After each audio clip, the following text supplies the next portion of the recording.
नमस्कार दोस्तों, स्वागत है आप सभी लोगों का आपके अपने चैनल ट्रेडर्स डायरी में। दोस्तों आज हम बात करने वाले बजाज हिंदुस्तान के ऊपर। बात करना बहुत ज़रूरी है, आखिर क्यों गिर रहा है बजाज हिंद का स्टॉक।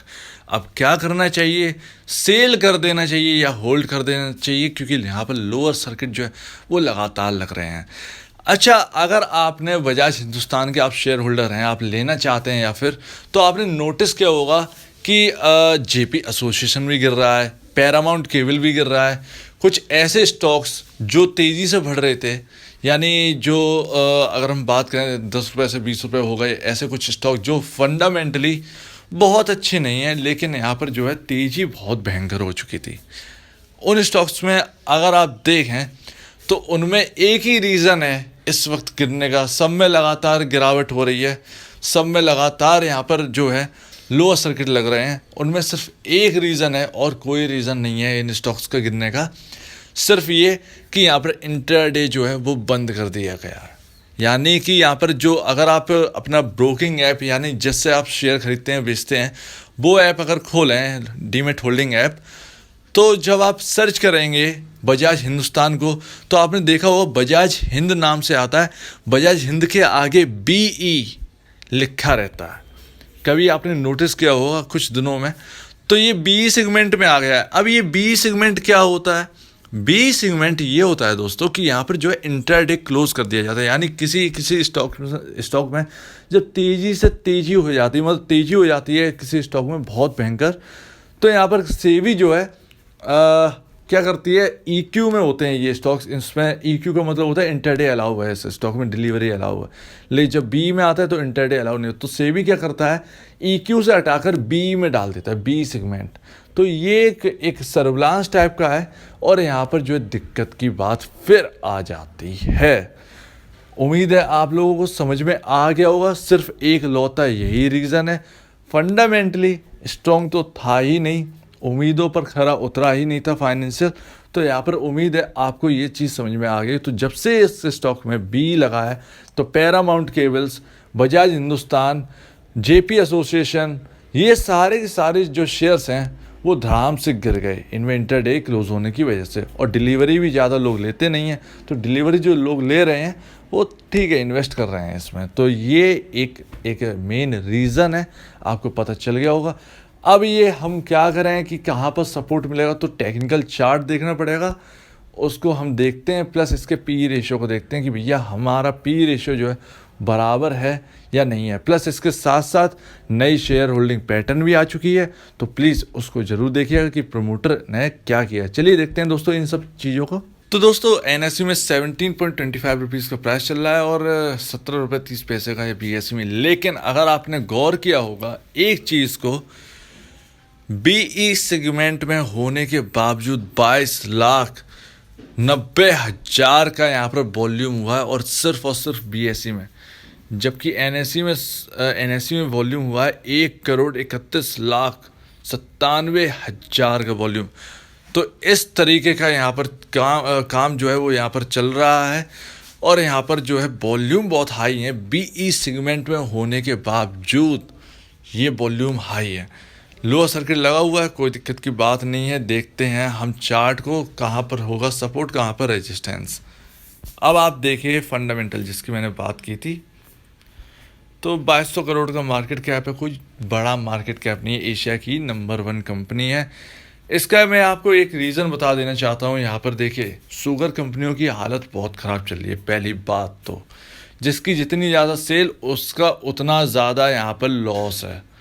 प्लस इसके साथ साथ अभी ये हालत कैसे सुधरेगी, इथेनॉल से, इथेनॉल ब्लेंडिंग से। इथेनॉल प्रोड्यूसर ये हैं और ये बहुत बड़े लेवल के हैं। एशिया में जो है अगर नंबर 1 शुगर कंपनी अगर ये है, तो नंबर 1 इथेनॉल भी जो है प्रोड्यूसर ये आने वाले हैं बहुत जल्द।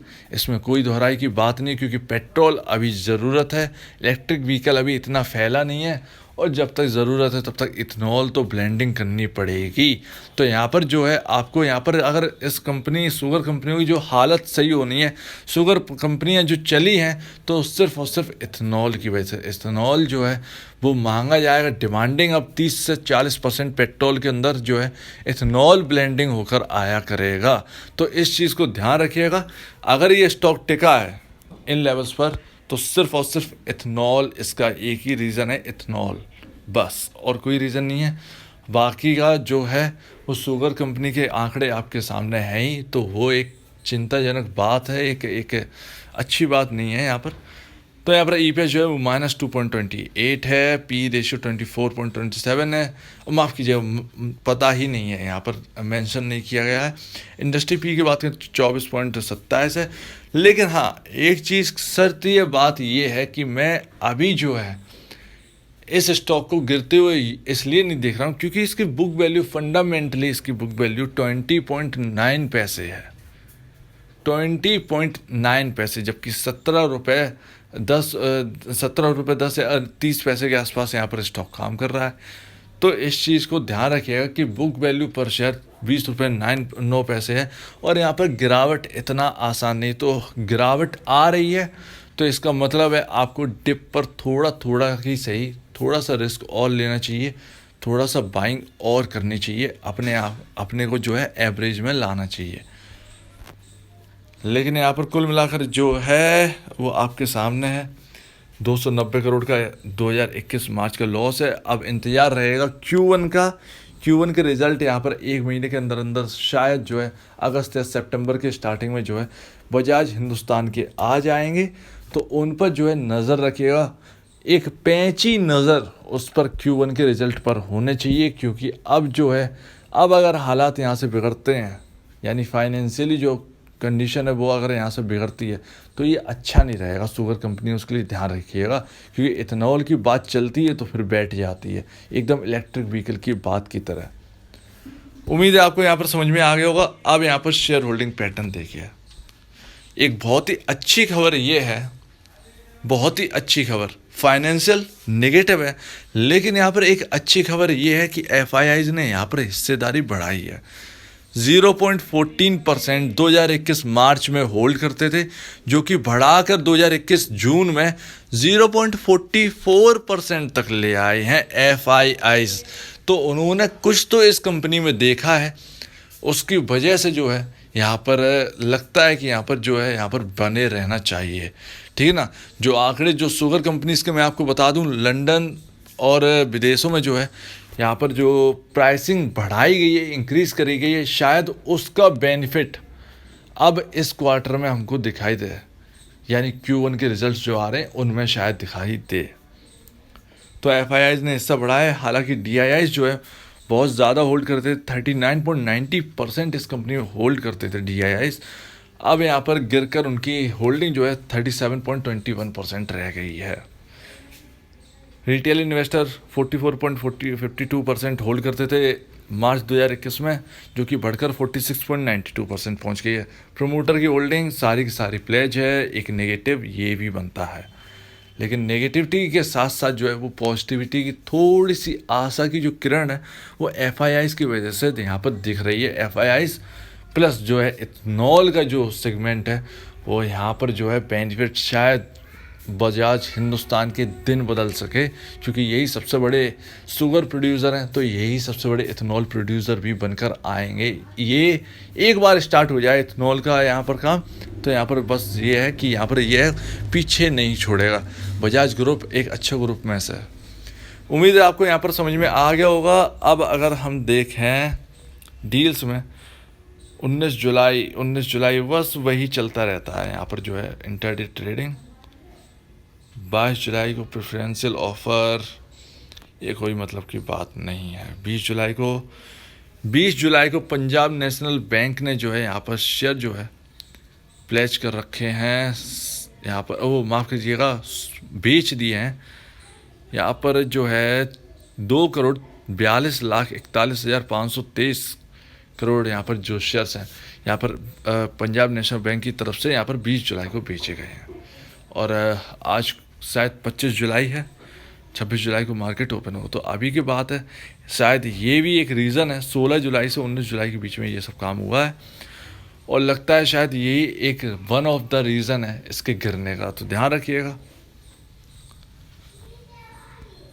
चलिए दोस्तों, अब हम देखते हैं इसका इंटरडे चार्ट, माफ़ कीजिएगा, टेक्निकल चार्ट, जिससे हमें सपोर्ट और रेजिस्टेंस यहाँ पर समझ में आया। उम्मीद है अब तक की बात जो है वो आपको समझ में आ गई होगी। बी सेगमेंट यहाँ पर जो शेयर्स हैं वो यहाँ पर बेचे गए हैं, तो ये दो नेगेटिव हैं, और जो अभी जो पॉजिटिव जो दिख रहा है शेयर होल्डिंग पैटर्न आया वो है एफआईआईज़ की हिस्सेदारी थोड़ी सी बढ़ी है, लेकिन बढ़ी तो एटलीस्ट है ना।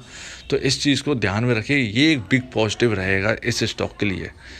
तो उम्मीद है आपको यहाँ पर बात समझ में आ गई होगी। तो अब देखते हैं टेक्निकल चार्ट। तो दोस्तों ये है इंट्राडे चार्ट। अब आप कहें कि इंट्राडे चार्ट आपने क्यों लगाया, तो दोस्तों यहाँ पर एक चीज़ आपको गौर करने वाली है कि सेम पैटर्न जैसा बजाज हिंदुस्तान का है वैसा ही पैटर्न पैरामाउंट केबल में है। ऐसा कौन सा पैटर्न है, देखिए, उसमें थोड़ा ज़्यादा बेहतर है पैरामाउंट केबल, लेकिन यहाँ पर जो है ग्रीन ग्रीन दिख रहा है ना आपको, ये लोअर सर्किट है, ये लोअर सर्किट पर है। तो लोअर सर्किट पर अगर बाइंग नहीं होती, सिर्फ सेलिंग रहती, तो यहाँ पर रेड आता, ना कि ग्रीन। तो लोअर सर्किट पर तो बाइंग चल रही थी, ये आप मानकर चलिए। ये ग्रीन जो है ना, ये ग्रीन इस बात का इंडिकेशन दे रहा है कि यहाँ पर जो है लोअर सर्किट पर बाइंग चल रही है। हालांकि हमारा जो इम्पोर्टेंट लेवल है 18 रुपये 20 पैसे, वो टूट चुका है, और एक दिन यहाँ पर जो है नीचे क्लोजिंग दे दी है 18 रुपये 10 पैसे जो है वो नीचे यहाँ पर क्लोजिंग दे दी है। तो ये पहला दिन है। अब देखना ये है कि कल मंडे के दिन अगर ये 18 रुपये 10 पैसे के नीचे क्लोजिंग देता है, तो फिर यहाँ पर शायद जो है यहाँ पर सेलिंग प्रेशर बढ़ जाए। अब ये लेवल टूटना तो नहीं चाहिए था 18 रुपये 10 पैसे का, लेकिन यहाँ पर क्या करें, यहाँ पर जो है, यहाँ पर जो बी सेगमेंट है वो यहाँ पर ले डूबता है किसी किसी शेयर्स को। तो यहाँ पर MACD भी यही कह रहा है, जैसा कि मैंने आपको बताया कि यहाँ पर बाइंग हो रही।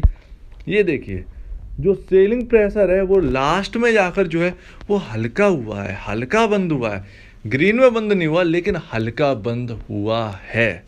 ये इसका मतलब है, ये एक इंडिकेशन है कि यहाँ पर जो है शायद यहाँ पर हमको सपोर्ट मिल सके, वापस उस लेवल पर जा सके जहाँ जो सबसे इम्पोर्टेंट है 18 रुपये 10 पैसे, शायद वहाँ पर जा सके, शायद वहाँ पर जो है क्लोजिंग आपको दे सके। तो ये एक अच्छा एक यहाँ पर सिग्नल जो गया है लास्ट में जो है वो देखना पड़ेगा कि यहाँ पर जो है क्या होता है मंडे के दिन। अब देखिए, सबसे इम्पोर्टेंट चार्ट यहाँ पर जो है जिसकी हमने बात की थी, लेकिन जो वन डे का जो चार्ट है वहाँ पर MACD लगातार बोल रहा है कि यहाँ पर आज भी सेलिंग प्रेशर बहुत तंगड़े में हुआ है। और देखिए ये, लेकिन जो 5 मिनट एक दिन का चार्ट है कल के हिसाब से, उसमें जो है यहाँ पर सेलिंग प्रेशर कम दिखा है, लेकिन यहाँ पर जो है दिखाया जा रहा है वन डे की चार्ट में यहाँ पर सेलिंग प्रेशर था। लेकिन मैं मानूंगा कि यहाँ पर जो लास्ट में जो है, जो इंटरडे में जो कुछ भी हुआ है वो बहुत ज़्यादा मायने रखता है। तो इंटरडे का चार्ट मैं प्रेफर करूँगा इस चीज़ के लिए कि आप उस पर जो है वो ध्यान दें। 18 रुपये 10 पैसे दोबारा क्रॉस कर जाएं तो ये इससे बढ़िया बात और कुछ नहीं होगी। इसका मतलब ये नहीं कि 18 रुपये 10 पैसे टूट गया, 2 दिन अगर नीचे क्लोजिंग दे दी तो इसका मतलब ये नहीं है कि यहाँ पर हम नीचे ही जाते रहेंगे। वहाँ से सपोर्ट लेकर कुछ स्टॉक ऐसे होते हैं कि वहाँ से सपोर्ट लेकर उल्टा घूम जाते हैं और वापस उस लेवल को हासिल करके 2 दिन ऊपर क्लोजिंग दे देते हैं, बाइंग सिग्नल जनरेट कर देते हैं। तो यहाँ पर जो है सेलिंग वाले जो है वो यहाँ पर फंस जाते हैं। अब देखिए यहाँ पर जो है यहाँ पर हमने बात की थी,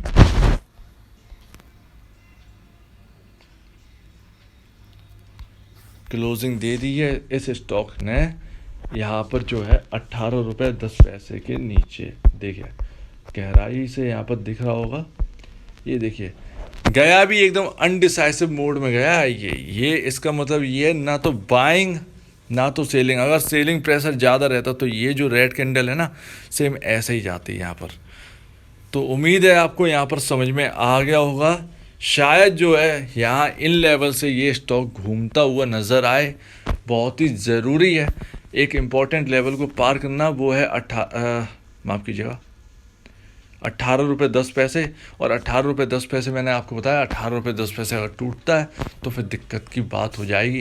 लेकिन अब मंडे का, अब जो आने वाली ट्रेडिंग सेशन है उनमें यहाँ पर जो है देखना पड़ेगा कि 18 रुपये 10 पैसे के ऊपर निकल जाए, ट्रेंड लाइन में जो है वो वापस आ जाए, ये स्टॉक इसके ऊपर ही रहे तो ज़्यादा बेहतर है। तो उम्मीद है आपको यहाँ पर समझ में आ गया होगा। इम्पोर्टेंट लेवल टूट चुका है यहाँ पर, और अब यहाँ पर जो है कैच करने की बारी है। इम्पोर्टेंट लेवल ये देखना बनता है कि कहाँ पर कैच करेगा, कहाँ पर इसका जो है यहाँ पर बात करें तो ये जो स्टॉक है वो यहाँ पर 18 रुपये 10 पैसे के ऊपर क्लोजिंग कैसे देगा, किस लेवल पर, किस लेवल पर, कितने वॉल्यूम्स में ये देता है। अगर वॉल्यूम्स बहुत ज़्यादा हुए, करोड़्स में वॉल्यूम हुए, तो यहाँ पर मान जाइएगा कि यहाँ पर जो है टर्न अराउंड हो गया है, ये स्टॉक घूम गया है, ये स्टॉक अब ऊपर जाने वाला है। तो उम्मीद है आपको यहाँ पर समझ में आ गया होगा। सारी की सारी चीज़ें आपके सामने हैं, कुछ नेगेटिव्स हैं तो कुछ पॉजिटिव हैं। एफआईआई ने यहाँ पर जो है पॉजिटिविटी यहाँ पर ला दी है। यहाँ पर कोई सोच नहीं रहा था, इवन हम भी यहाँ पर नहीं सोच रहे कि एफआईआई की एंट्री हो जाएगी 0.14% से 0.44%, 4 महीने के अंदर अंदर, यानी मार्च से लेकर जून तक जो है यहाँ पर इंक्रीज़ कर दी है। तो ये अच्छी बात है, थोड़ी सी ही सही लेकिन अच्छी बात है। यहाँ पर Q1 के रिजल्ट का वेट करिए, इन लाइन है, आने वाले हैं, उससे दिशा जो है इस स्टॉक की जो है तय होगी। यहाँ पर डायरेक्शन जो है वो यहाँ पर चेंजेस हो सकते हैं। तो सारी शुगर कंपनीज़ पर जो है यहाँ पर Q1 का जो है बहुत बड़ा इम्पैक्ट पड़ने वाला है, इवन हर बार ही पड़ता है। तो यहाँ पर जो है ध्यान रखिएगा। प्रमोटर की अब इनके ऊपर बात करने ज़रूर है नहीं, क्योंकि हम कर चुके हैं। तो अगर आपको इस वीडियो में जो है अगर कुछ गलती लगती है, कुछ मैंने गलत बता दिया है, तो प्लीज़ कमेंट सेक्शन में बताइएगा। इस बारे में कहिएगा कि ये गलती हो गई है, कुछ छूट गया तो उसके बारे में बताइए। कुछ आप बताना चाहते हैं इस कंपनी के बारे में तो प्लीज़ उसके बारे में भी बताइएगा। और अगर आपको ये वीडियो कुछ पूछना है तो आप प्लीज़ कमेंट सेक्शन में पूछ लीजिएगा। और अगर आपको ये वीडियो अच्छी लगी तो प्लीज़ चैनल को लाइक करिएगा, चैनल को सब्सक्राइब करिएगा, प्लस बेल आइकन ज़रूर दबाइएगा, ताकि नए नए नोटिफिकेशन जो है वो आपके पास आते रहें। तो अब दीजिए मुझे इजाज़त। वीडियो देखने के लिए बहुत बहुत धन्यवाद दोस्तों।